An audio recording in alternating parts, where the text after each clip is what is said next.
Mening ko'nglim bir qushdir. Turk yozuvchisi Aydin His tomonidan yozilgan tarixiy ma'rifiy roman.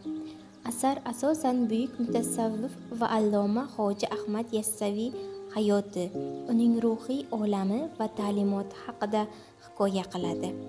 Kitob o'zi nima haqida?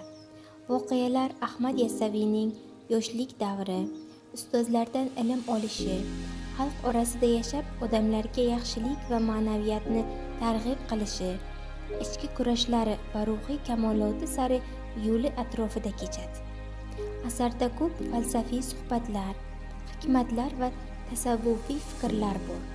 Muallif inson qalbini qushga o'xshatadi, ya'ni qalb erkinlik, haqiqat va ilohiy muhabbat tomon uchishga intiladi. Kitob insonning ichki dunyosini tarbiyalashga katta urg'u beradi. Nafs bilan kurash, tavba qilish va qalbni poklash asosiy mavzularidan biri.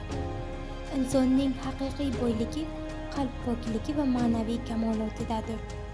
Asar oddiy tarixiy hikoya emas, u ko'proq ruhiy va falsafiy roman hisoblanadi.